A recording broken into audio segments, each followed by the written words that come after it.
Hello friends, कैसे हैं आप लोग। आई होप अच्छे होंगे। आज मैं बात करने वाला हूं आज हुए डब्ल्यू के मंडे नाइट रॉ के एपिसोड के बारे में। किस तरीके आज हमें पूरा डब्ल्यू के मंडे नाइट रॉ देखने को मिला है, जहां पे किस तरीके से भाई कोडी रोड्स को एक तरीके से काफ़ी समय बाद, लगभग 1 सालों बाद हार का सामना करना पड़ा है। तो मैं उसके बारे में बात करूँगा। साथ ही मैं बात करने वाला हूँ किस तरीके से रेसलमेनिया 40 को लेके ब्रदर्स वर्सेस ब्रदर्स की जो फ्यूड है, मतलब ब्लड लाइन के बीच में जो जिम्मी उसो वर्सेस जी उसो की जो फ्यूड है, तो उसको भी डब्ल्यू एक तरीके से स्टार्ट कर दिया है। तो मैं उसके बारे में पूरा डिटेल में बात करने वाला हूँ, क्या हमें मंडे नाइट रॉ पे देखने को मिला।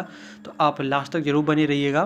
तो देखा जाए दोस्तों, अगर आपको डब्ल्यूडब्ल्यूई स्टूडियो इन्फॉर्मेशन वीडियो देखना पसंद है तो आप मेरे चैनल रेसलिंग और गॉसिप को सब्सक्राइब, साथ ही बेल आइकन दबा लें, जिससे डब्ल्यूडब्ल्यूई स्टूडियो जो भी नहीं वीडियो है वो आपके पास तक जरूर पहुँचे।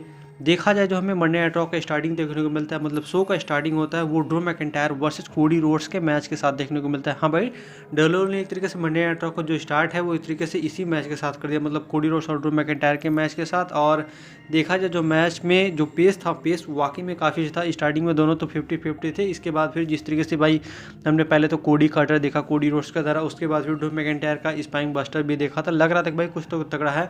और एक तरीके से रिंग साइड पे भी जाके ये दोनों लड़ रहे थे। और यहाँ पे कोडी रोड्स का हमने पेडिग्री भी देखा, उसके बाद डीडीडी भी देखा। तो ऐसा लग रहा था कि भाई कोडी रोड्स पिन करके विक्ट्री ही ले लेंगे, जो कि क्योंकि उन्होंने कोडी कार्टर भी लगाया था। लेकिन इसके बाद फिर यहाँ पे किकआउट हो जाता है। किकआउट होने के बाद हमने देखा किस तरीके से जो जिम्मी ऊसो है, मतलब जो ब्लड लाइन के पार्ट हैं, और एक तरीके से वो हमेशा रोमनिक्स के इशारों पे काम करते हैं, उन्होंने एक तरीके से आके इंटरफेरेंस किया, जिसकी वजह से तो कोडी रोड्स डिस्ट्रैक्ट हो गए। लेकिन रेफरी भी एक तरीके से यहाँ पे उलझ जाता है, जिसके बाद सोलो सिकोवा का चांस मिलता है। और एक तरीके से ऐसा लग रहा था कि भाई जिस तरीके से आपने रेसलमेनिया 39 के अंदर देखा था, वही वाला सेम स्पॉट था। और यहाँ पे आज सोलो सिकोवा ने एक तरीके से कोडी रोड्स को समवन स्पाइक ठोक दिया था। उसके बाद फिर यहाँ पे चांस मिलता है ड्रू मैकिंटायर को। ड्रू मैकिंटायर ने एक तरीके से क्लो मोर मारा और पिन करके इस मैच में विक्ट्री ले लिया, जो कि कह सकते हैं भाई ड्रू मैकिंटायर के लिए काफ़ी अच्छी बात है कि उन्होंने सेफुली या फिर कल पूरा सक्सेसफुली एक तरीके से कोडी रोड्स को हरा दिया है और पिन करके। और देखा जाए तो जो last time Cody Rhodes pin हुए थे वो रेसलमेनिया 39 था रोमन इसके खिलाफ, जो कि कह सकते हैं भाई ड्रू मैकिंटायर के लिए काफ़ी अच्छी बात है। हालांकि देखा जाए तो कोडी रोड्स हार गए, ये भी अच्छी बात है, क्योंकि कोडी रोड्स का हारना भी जरूरी था और यहाँ पे ड्रू मैकिंटायर को ओवर करने के लिए। और इसके साथ यहाँ पे हमने बैक स्टेज में भी देखा था किस तरीके से भाई बैक स्टेज जहाँ पे कोडी रोड्स होते हैं और एडम पीएस कहते हैं भाई तुम्हें कोई प्रॉब्लम वगैरह तो नहीं है। लेकिन यहाँ पे सेथ फ्रीकिंग रॉलिंस भी आते हैं और दिलासा दिलाते हैं कि भाई देखो मैं तुम्हारे साथ हूँ, जो भी प्रॉब्लम होगा तुम मुझे बता सकते हो। तो मतलब कहने का मतलब जो सेथ रॉलिंस और कोडी रोड्स हैं, ये दोनों साथ में जाने वाले हैं। तो ये देख के काफ़ी अच्छा लगा। उसके बाद फिर जो अगला हमें शो पे देखने को मिला था, ये था एलिमिनेशन चैम्बर के लिए क्वालिफिकेशन मैच। ये तरीके से लास्ट टाइम था, लास्ट टाइम चांस, एक तरीके से बैटल रॉयल नंबर मैच था। और देखा जाता है इस मैच में काफ़ी सारे सुपरस्टार हैं, जो कि स्मैकडाउन और मंडे नाइट रॉ की जितने भी वुमेन्स रोस्टर थी बैक स्टेज में काम करने वाले, वो सारे एक तरीके से देखने को मिले। एल्विन नाइल्स और जिम ब्लैकहैंड, मतलब सभी के सभी एक तरीके से थे। और देखा है तो जो यहाँ पे हमने देखा कि यहाँ पे एक रिटर्न होता है, रकोल रोड्रिगस एक तरीके से हमें काफ़ी समय बाद डब्ल्यू के अंदर रिटर्न करती है, उनके लिए काफ़ी अच्छी बात है। उन्होंने आते हुए इस मैच में काफ़ी ज़्यादा एक तरीके से बाहर फेंका लोगों को एक तरीके से। और जो उन्होंने, मुझे लगता है कि सबसे ज़्यादा एक तरीके से बाहर फेंकने में नाम जो था वो एक तरीके से रकोल रोड्रिगस ही था। और देखा जाए तो लास्ट में जो बचने वाले बंदे होते हैं एक तरीके से रकोल रोड्रिगस, जो स्टिक और सेना बिलर बचती हैं लास्ट में। एक तरीके से किसी तरीके से रकोल रोड्रिगस ने इन दोनों को तो बाहर फेंक दिया, लेकिन ऐसा लग रहा था भाई रकोल रोड्रिगस जीत गए हैं बैटल रॉयल को। लेकिन यहाँ पे चेल्सी ग्रीन आ जाती है, लेकिन चेल्सी ग्रीन फेंकने तो चाहती हैं लेकिन उल्टा वही फेंक जाती हैं। और यहाँ पे जो इस बैटल रॉयल की विक्ट्री मिलती है, 20 मैच में विक्ट्री मिलती है, वो रकोल रोड्रिगस को मिलती है। हाँ भाई, रकोल रोड्रिगस रिटर्न के लिए और सक्सेसफुली एलिमिनेशन चैम्बर का पार्ट होने वाली हैं, जो कि पार्थ सिटी के अंदर देखने को मिला, जो कि कह सकते हैं भाई रकोल रोड्रिगस के लिए काफ़ी अच्छी और बढ़िया बात है। उसके बाद फिर जो अगला हमें शो पे देखने को मिला है, यहाँ पे होती है रिया रेफली और नाया जैक्स। एक तरीके से ये इंटरव्यू था, क्योंकि रिया रेफली इस समय ऑस्ट्रेलिया के अंदर है, वही नाया जैक्स इस समय यूएसए के अंदर। तो एक तरीके से यहाँ पे इंटरव्यू था। और यहाँ पे सबसे पहले तो रिया रेफली काफ़ी ज़्यादा गुस्से में होती है, कहती भाई देखो तो भले सोच रहे हो कि मुझे हरा लोगे, क्योंकि मैं काफ़ी समय से चाहती थी कि मैं रिया रेफली हूँ तो मैं अपना घर पे मैच रसल करूँ ऑस्ट्रेलिया के अंदर, और मुझे चांस मिला है और मैं बताऊँगी सबको कि मैं क्या कौन सी चीज़ हूँ, मैं सभी को रिमाइंड कराऊँगी मैं हूँ ब्लडी रिया रेफली। लेकिन इस पर नाया जैक्स कहते हैं ठीक है भाई, तू रो क्या रही है, तू अभी से रोना स्टार्ट कर दिया, पता है ना जब तू वहाँ रहेगी तो मैं तुझे उसी के सामने हराऊँगा। तो तू मम्मी है, तू खुद रोती हुई अपनी मम्मी के पास जाएगी और बताएगी मैं तो हार गई। और यहाँ पे रिया रेफली भी कहती है मैं ठीक है, मैं तुझे देख लूँगी चैम्बर के अंदर। तो मतलब यहाँ से जो इनके बीच में फ्यूड था वो काफ़ी अच्छा था, मतलब एलिमिनेशन चैम्बर के फ्यूड के लिए, जो कि कह सकते हैं रिया रेफली और नाया जैक्स के लिए काफ़ी अच्छी बात है। उसके बाद फिर जो अगला हमें देखने को मिलता है शो पे, यहाँ पे समांथा एरविन होती है, एक तरीके से UFC के एक फाइटर होते हैं माइकल चैम्बर, उनको एक तरीके से बताते हैं किस तरीके से इंट्रोड्यूस करते हैं, और एक तरीके से यहाँ पे वो कॉर्नर मैकडॉन को भी एक तरीके से फाइट के लिए कॉल आउट करते हैं, जो कि कह सकते हैं काफ़ी अच्छी बात है कि डब्ल्यू के अंदर भी UFC का प्रेजेंस हो गया है।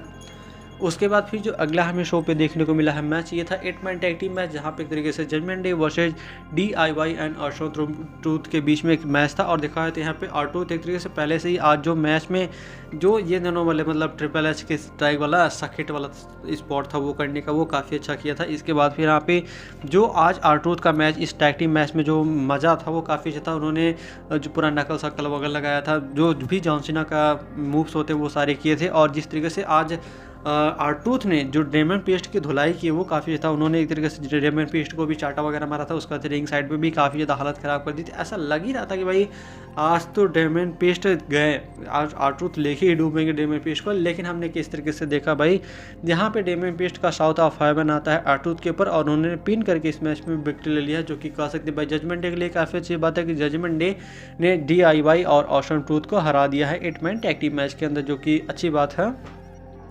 उसके बाद फिर जो अगला हमें शो पे देखने को मिलता है, यहाँ पे होती है the man Becky Lynch. The man Becky Lynch आती है और एक तरीके से वो हाइप करती है एलिमिनेशन चैम्बर के मैच के लिए। वो कहती है कि भाई मैंने डब्ल्यू के अंदर वो सारी चीज़ें की हैं, लेकिन मैं एलिमिनेशन चैम्बर के अंदर पहली बार जा रहा हूँ तो मैं उसको जीत ही लूँगी। जीतने के बाद एक तरीके से मी वर्सेज द मैन का मैच होगा रेसलमेनिया 40 के अंदर, तो उसके लिए तैयार हो जाना। लेकिन यहाँ पे लिव मॉर्गन भी आती है। लिव मॉर्गन आके इंटरप्ट करती है, कहती भाई देखो मैं वो लास्ट बंदी हूँ जो कि रिया रेफली को पिन किया था, इसके बाद फिर हराया था। मतलब यहाँ पे रैक्वेल रोड्रिगेज भी आ जाती है, नियोमी भी आ जाती हैं, उसके बाद फिर ट्रिफनी भी आती हैं, बियांका ब्लेयर भी आती हैं, सब अपनी बातें करती हैं। लेकिन इनके बीच में हमने ब्रॉल देखा, और ब्रॉल ऐसा था कि इसके बीच में हमने नाया जैक्स को भी देख लिया। नाया जैक्स ने उन सभी सुपरस्टार को डिस्ट्रॉय किया है, जैसे कि चाहे बेकी लिंच हो, चाहे बियांका ब्लेयर हो, चाहे ट्रिफनी हो, चाहे नियोमी हो, चाहे जो रैक्वेल रोड्रिगेज, इन सभी को पिटाई किया। और जो लिव मॉर्गन एक तरीके से धोला है ना भाई, सबको एक तरीके से लेग ड्रॉप वगैरह मारी थी। मतलब सोचो वो 6 सुपरस्टार मिलकर एक तरीके से एक बंदे का सामना नहीं कर सके, वो है नाया जैक्स। भाई नाया जैक्स का जो इस समय कैरेक्टर है वो काफ़ी अच्छा चला है, और नाया जैक्स ने बता दिया कि भाई मैं क्या पावर हूँ, मेरे पास क्या पावर है। तो ये चीज़ काफ़ी अच्छी बात है नाया जैक्स के लिए।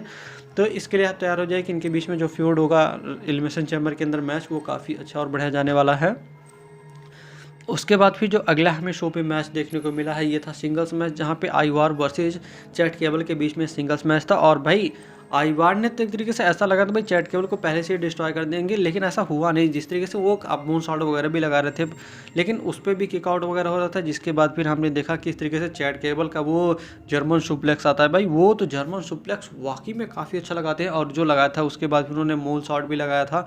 लेकिन ऐसा हो जाता है कि भाई लग रहा था कि स्प्लैश आने के बाद भी तरीके से लगा था भाई अब नहीं होगा। उसके बाद फिर यहाँ पे एंगल लॉक आता है, जिसके बाद फिर आईवार आज टैप आउट कर देते हैं। हाँ भाई आईवार ने एक तरीके से एंगल लॉक के सामने टैप आउट कर दिया, जिसके बाद फिर यहाँ पे इस मैच में जो विक्ट्री मिलती है वो चैट केबल को मिलती है। हाँ भाई चैट केबल ने आईवार को हरा दिया सक्सेसफुली, जो कि कह सकते भाई चैट केबल के लिए काफ़ी अच्छी बात है। और हो सकता है कि रेसलमेनिया 40 के अंदर उनको काफ़ी अच्छा स्पॉट मिल सकता है, जो कि काफ़ी अच्छी और बढ़िया बात है।